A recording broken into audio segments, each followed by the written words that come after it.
अब जब हमने मिनिमैक्स गेम की थियोरिटिकल मैकेनिक्स को एस्टेब्लिश कर लिया है और यह डिराइव कर लिया है कि जेनसेन शेनन डायवर्जेंस हमारे ऑप्टिमाइजेशन लैंडस्केप को क्यों गवर्न करता है, तो एक प्रैक्टिकल सवाल उठता है कि हम असल में ऐसे न्यूरल नेटवर्क आर्किटेक्चर कैसे बनाएं जो ग्रेडियंट डिसेंट के दौरान कोलैप्स हुए बिना कॉम्प्लेक्स विजुअल डेटा डिस्ट्रीब्यूशंस को सीख सकें। शुरुआती एन इम्प्लीमेंटेशंस पूरी तरह से fully connected multi layer perceptrons या एमएलपीज पर डिपेंडेंट थे।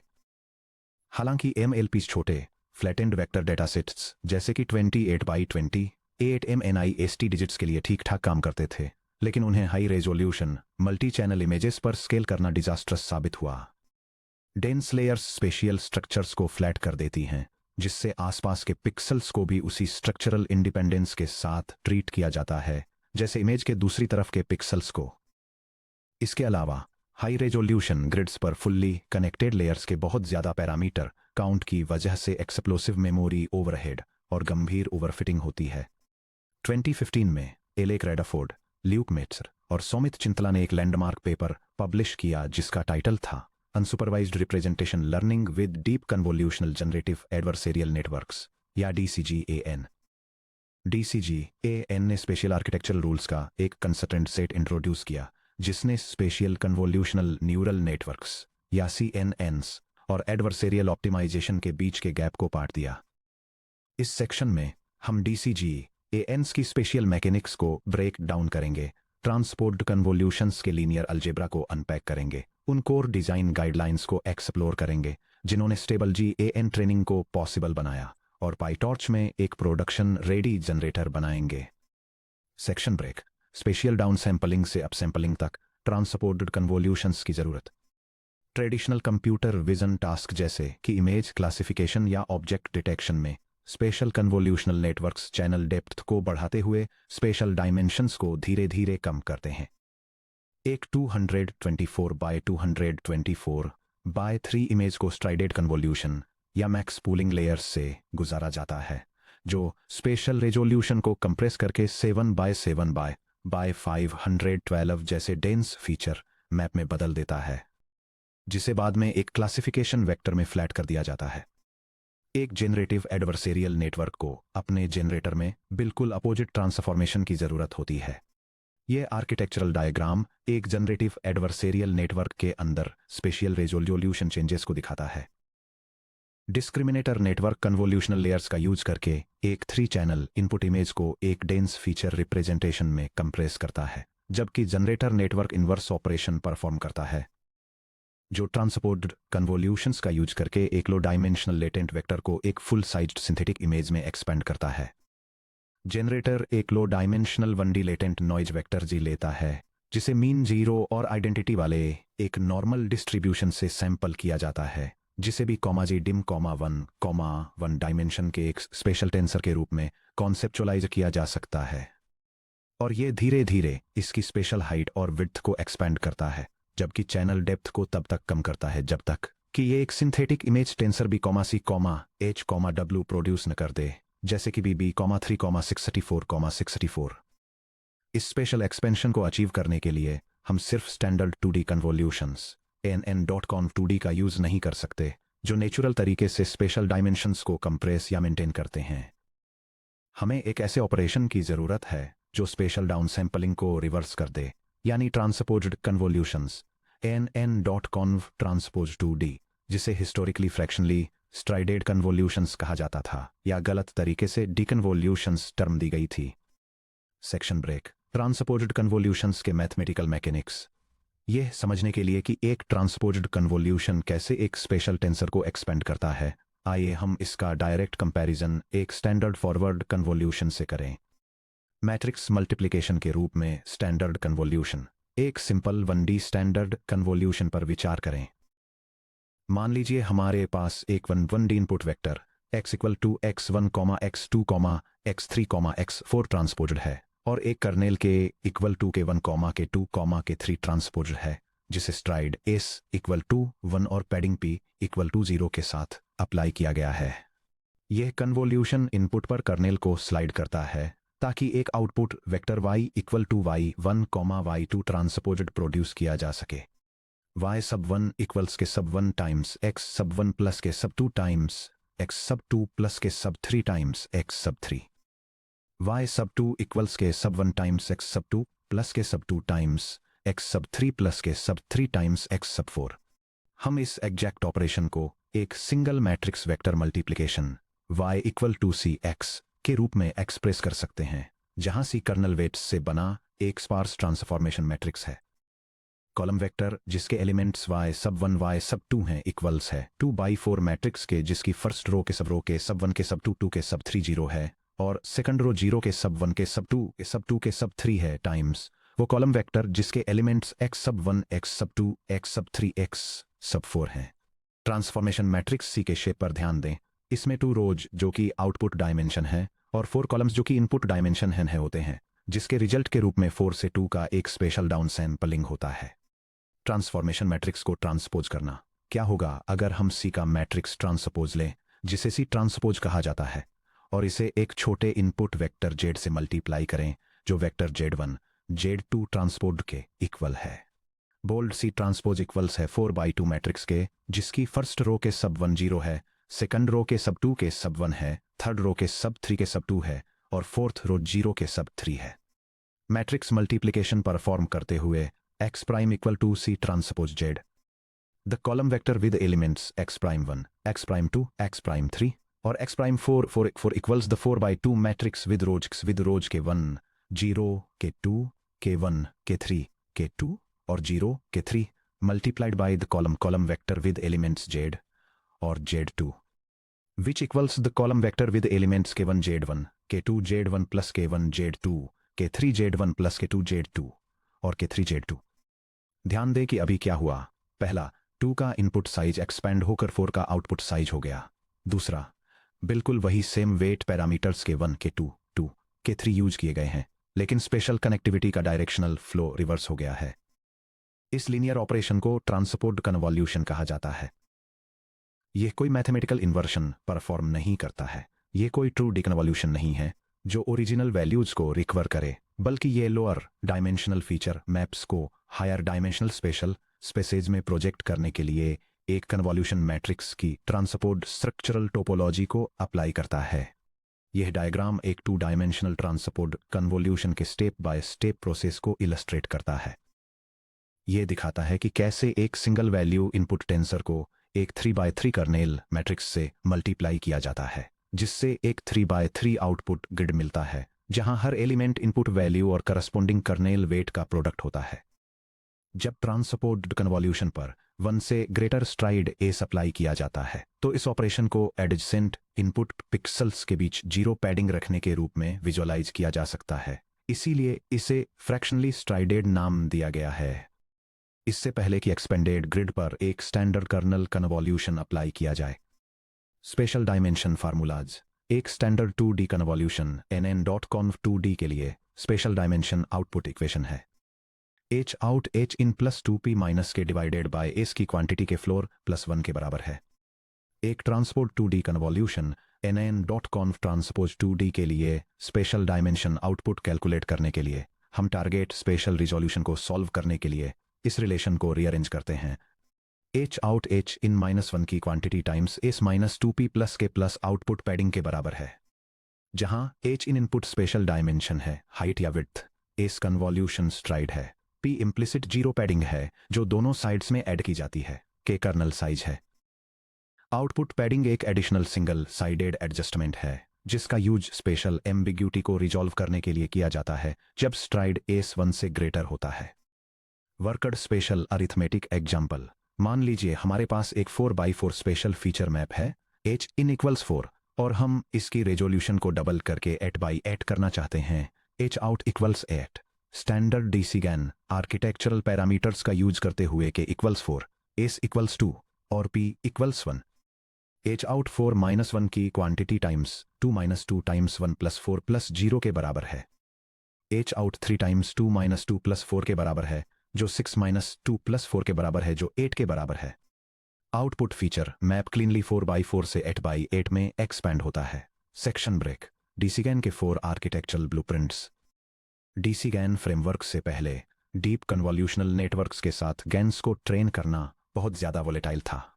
जनरेटर्स ग्रेडियंट वैनिशिंग से सर करते थे, सिंगल मोड आउटपुट्स में कोलैप्स हो जाते थे या फिर chaotic high frequency artifacts produce करते थे। रेडरफोर्ड एट अल ने सिस्टमैटिकली दर्जनों आर्किटेक्चरल परम्यूटेशंस को इवैल्यूएट किया और 4 कोर स्ट्रक्चरल गाइडलाइंस एस्टेब्लिश की, जिन्होंने डीप कन्वॉल्यूशनल एडवर्सरियल ट्रेनिंग को स्टेबलाइज किया। ये architectural blueprint deep convolutional generative adversarial networks बनाने के लिए डिज़ाइन प्रिंसिपल्स को आउटलाइन करता है। यह डिटेल में बताता है कि जनरेटर और डिस्क्रिमिनेटर नेटवर्क्स को कैसे स्ट्रक्चर करना है, जिसमें ट्रेडिशनल पूलिंग लेयर्स को स्ट्राइडेड और ट्रांसपोर्ट कन्वॉल्यूशंस से रिप्लेस किया जाता है ताकि एडेप्टिव डाउनसैम्पलिंग और अपसैम्पलिंग पॉसिबल हो सके। यह ट्रेनिंग को स्टेबलाइज करने के लिए बैच नॉर्मलाइजेशन अप्लाई करने, स्पेशियल इंफॉर्मेशन को प्रिजर्व करने के लिए फुल्ली कनेक्टेड लेयर्स की जगह प्योरली कन्वॉल्यूशनल लेयर्स यूज करने, और जनरेटर के लिए रेक्टिफाइड लीनियर यूनिट्स और हाइपरबोलिक टेंजेंट, और डिस्क्रिमिनेटर के लिए लीकी रेक्टिफाइड लीनियर यूनिट्स जैसे स्पेसिफिक एक्टिवेशन फंक्शंस को एम्प्लॉय करने को भी रिकमेंड करता है। चलिए इनमें से हर गाइडलाइन को डिटेल में समझते हैं। 1. डिटर्मिनिस्टिक पूलिंग को लर्नड स्पेशल ट्रांसफॉर्म्स से रिप्लेस करना। Historically convolutional networks fixed pooling operations का यूज करते थे, जैसे कि n.maxpool2d या n.averagepool2d, स्पेशल रेजोल्यूशन को रिड्यूस करने के लिए। हालांकि पूलिंग ऑपरेशंस नॉन डिफरेंशिएबल या डिटर्मिनिस्टिक ऑपरेशंस होते हैं जो फाइन स्पेशल पोजीशनल डिटेल्स को डिस्कार्ड कर देते हैं। DCGAN सभी पूलिंग लेयर्स को लर्नड स्पेशल ऑपरेशंस से रिप्लेस करता है। डिस्क्रिमिनेटर में स्पेशल डाउनसैम्पलिंग स्ट्राइडेड कन्वॉल्यूशंस का यूज करके की जाती है, nn.conv2d with stride equals to।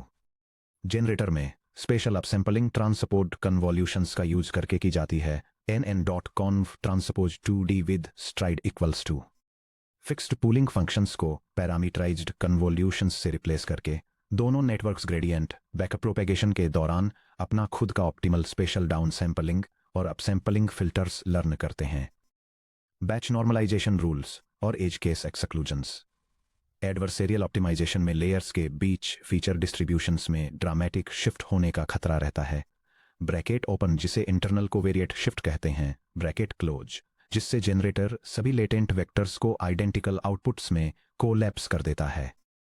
DCGAN ने दोनों नेटवर्क्स में batch normalization open nn.batchnorm2d bracket close को इंट्रोड्यूस किया ताकि हर मिनी बैच में फीचर रिस्पॉन्स को जीरो मीन और यूनिट वेरिएंस के साथ नॉर्मलाइज करके ट्रेनिंग को स्टेबलाइज किया जा सके। हालांकि बैच नॉर्मलाइजेशन को ब्लाइंडली हर लेयर पर अप्लाई करने से सीवियर इनस्टेबिलिटी आ जाती है। जनरेटर आउटपुट लेयर में एक्सक्लूजन। जनरेटर की फाइनल आउटपुट लेयर को डायरेक्टली टारगेट डेटा डोमेन से मैच करना चाहिए। एक्टिवेशन से ठीक पहले बैच नॉर्म अप्लाई करने से pixel output distribution zero mean और यूनिट वेरिएंस पर फोर्स हो जाता है, जिससे जनरेटर की रियल इमेजेस के फुल स्केल और कलर डिस्ट्रीब्यूशन को रिप्रेजेंट करने की एबिलिटी लिमिट हो जाती है। डिस्क्रिमिनेटर इनपुट लेयर में एक्सक्लूजन। डिस्क्रिमिनेटर की first layer directly raw real images और रॉ जनरेटेड सिंथेटिक इमेजेस को रिसीव करती है। इनपुट लेयर पर मिनी बैचेस को नॉर्मलाइज करने से रॉ इमेज मैट्रिक्स डिस्टॉर्ट हो जाते हैं, जिससे बैच लेवल स्टैटिस्टिक्स की इंफॉर्मेशन डिस्क्रिमिनेटर को लीक हो जाती है और सैंपल डिपेंडेंस आर्टिफैक्ट्स की प्रॉब्लम आती है।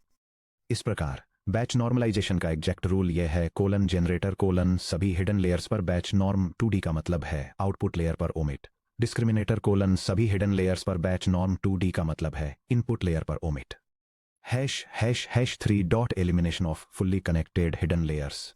ट्रेडिशनल विजन आर्किटेक्चर में फीचर प्रोसेसिंग से पहले dense fully connected linear layers होती थीं। DCGAN डेंस हिडन लेयर्स को पूरी तरह से रिमूव कर देता है। एक 1D वेक्टर Z(100) को multiple dense linear matrix multiplication से पास करने के बजाय लेटेंट वेक्टर को डायरेक्टली 4D स्पेशल टेंसर की तरह देखा जाता है, जिसका शेप बैच Z(1,1) होता है। जनरेटर की सबसे पहली लेयर एक ट्रांसपोर्ट कन्वोल्यूशन होती है। यह एक सिंगल लीनियर प्रोजेक्शन जिसे special feature maps batch feature channels farmer 4 में रीशेप किया जाता है, जिससे डेंस फुल्ली कनेक्टेड बॉटलनेक्स पूरी तरह से खत्म हो जाते हैं। Activation function strategy. Activation functions का सिलेक्शन पूरी एडवर्सेरियल ट्रेनिंग के दौरान स्ट्रांग और नॉन वैनिशिंग ग्रेडियंट फ्लो को मेंटेन रखने में एक क्रूशियल रोल प्ले करता है। जनरेटर में हिडन लेयर्स में रेलू कॉमा एन डॉट रेलू का यूज करें। रेलू स्पार्स एक्टिवेशन मैप्स प्रोवाइड करता है और पॉजिटिव एक्टिवेशंस को सैचुरेट होने से बचाता है। Output layer 10H comma n dot 10H का यूज करती है। 10H activation output pixel intensities को स्ट्रिक्टली -1 से 1n के इंटरवल में बाउंड करता है। यह continuous comma bounded dynamic range normalized dataset inputs से मैच करती है और स्पेशल इमेज आउटपुट्स में स्टेबल डेरिवेटिव ग्रेडियंट्स प्रोवाइड करती है। डिस्क्रिमिनेटर में सभी लेयर्स में leaky ReLU comma n dot leaky ReLU का यूज करें, जिसका नेगेटिव स्लोप इक्वल्स 0.2 हो। Standard ReLU units negative activations को strictly 0 comma maximum of 0 and x पर कैप कर देती हैं, जब डिस्क्रिमिनेटर फेक इमेजेस को आसानी से आइडेंटिफाई कर लेता है तो standard ReLU units gradient flow को पूरी तरह से बंद कर सकती हैं, जिससे जनरेटर के पास 0 ग्रेडियंट सिग्नल्स रह जाते हैं। लीकी रेलू इनपुट नेगेटिव होने पर भी एक small comma non zero gradient comma alpha equals 0.2 को वापस फ्लो होने देता है। लीकी ReLU ऑफ x के बराबर है अगर x 0 से बड़ा या उसके बराबर है, और 0.2x के बराबर है अगर x 0 से छोटा है। Section break PyTorch implementation. एक मॉड्यूलर डीसी गैन जनरेटर बनाना आए। इन आर्किटेक्चरल ब्लूप्रिंट्स को clean comma modular PyTorch code में सिंथेसाइज करें। हम एक DC GAN generator class design करेंगे जो B by Z dim shape के 1D नॉइज वेक्टर या B by Z dim by 1x1 के 4D टेंसर को एक्सेप्ट करती है। इसे सीक्वेंशियल ट्रांसपोर्ट कन्वोल्यूशनल ब्लॉक्स के जरिए एक्सपेंड करती है और बी बाई 3x64 शेप का एक target RGB image tensor output करती है। ये पाइटॉर्च स्क्रिप्ट एक deep convolutional generative adversarial network generator को डिफाइन करती है। इसका पर्पस एक low dimensional random noise vector को एक सिंथेटिक 3 चैनल कलर इमेज में ट्रांसफॉर्म करना है। यह आर्किटेक्चर स्पेशियल रेजोल्यूशन को 1x1 ग्रिड से 64x64 ग्रिड तक प्रोग्रेसिवली अपस्केल करने के लिए ट्रांसपोर्ट कन्वोल्यूशंस के एक सीक्वेंस का यूज करता है। यह इंटरमीडिएट स्टेजेस में बैच नॉर्मलाइजेशन और रेक्टिफाइड लीनियर यूनिट एक्टिवेशंस को अप्लाई करता है और आउटपुट पिक्सल्स को स्केल करने के लिए एक हाइपरबोलिक टेंजेंट एक्टिवेशन के साथ फिनिश करता है। कोड में एक वैलिडेशन चेक भी शामिल है ताकि यह एंश्योर किया जा सके कि आउटपुट टेंसर एक्सपेक्टेड डायमेंशंस और वैल्यू रेंज से मैच करता है। Section break architectural complement the DCG AN discriminator pair को कंप्लीट करने के लिए कंपेनियन डिस्क्रिमिनेटर जनरेटर के स्ट्रक्चर को मिरर करता है और स्पेशियल अपसैंपलिंग को स्पेशियल डाउनसैंपलिंग में इन्वर्ट करता है। यह डायग्राम एक deep convolutional generative adversarial network के डुअल आर्किटेक्चर को दिखाता है, जिसमें जनरेटर और डिस्क्रिमिनेटर दोनों के स्ट्रक्चर को हाईलाइट किया गया है। जनरेटर एक छोटा लेटेंट नॉइज वेक्टर लेता है और इसे transported convolutional layers, batch normalization और रेक्टिफाइड लीनियर यूनिट एक्टिवेशंस की एक सीरीज के जरिए अपसैंपल करता है और आखिर में एक सिंथेटिक कलर इमेज बनाने के लिए हाइपरबोलिक टेंजेंट एक्टिवेशन के साथ खत्म होता है। दूसरी तरफ डिस्क्रिमिनेटर एक इमेज लेता है और कन्वोल्यूशनल लेयर्स, बैच नॉर्मलाइजेशन और लीकी रेक्टिफाइड लीनियर यूनिट एक्टिवेशंस का यूज करके इसे डाउन सैंपल करता है और इमेज रियल है या फेक ये बताने वाले एक सिंगल प्रोबेबिलिटी स्कोर को आउटपुट करने के लिए सिग्मॉइड एक्टिवेशन के साथ खत्म होता है। रेसिप्रोकल आर्किटेक्चरल कॉन्फ़िगरेशन को बनाए रखकर दोनों नेटवर्क ट्रेनिंग के दौरान पैरामीटर कैपेसिटी को बैलेंस करते हैं।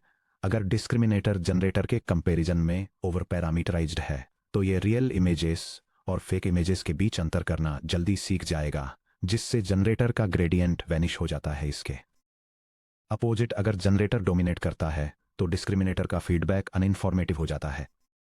Section break architectural best practices की समरी कॉन्वोल्यूशनल GAN आर्किटेक्चर्स बनाते समय फॉलोइंग समरी चेकलिस्ट को ध्यान में रखें। Special upsampling ANN.conf transpose 2D का यूज करें, जिसमें kernel size K equal to 4 stride S equal to 2 और पैडिंग P इक्वल टू 1 हो ताकि हर लेयर पर स्पेशियल डायमेंशंस डबल हो जाएं।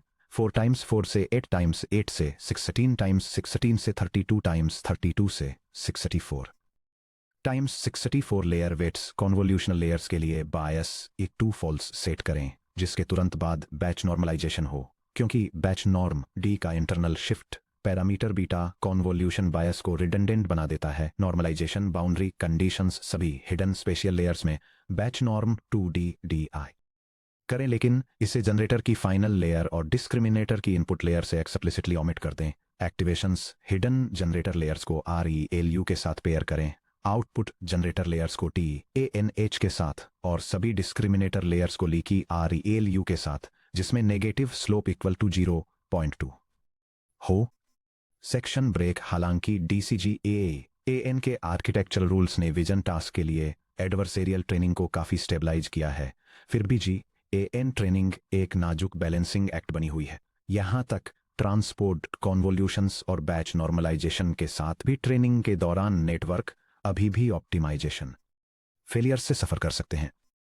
अगले section 10.5 mode collapse, vanishing gradients और नॉन कन्वर्जेंस इश्यूज में हम इन ट्रेनिंग पैथोलॉजीज को डिटेल में एक्सप्लोर करेंगे और फेल्ड एडवर्सेरियल रन्स को रिकवर करने के लिए यूज होने वाली डायग्नोस्टिक टेक्निक्स को एग्जामिन करेंगे।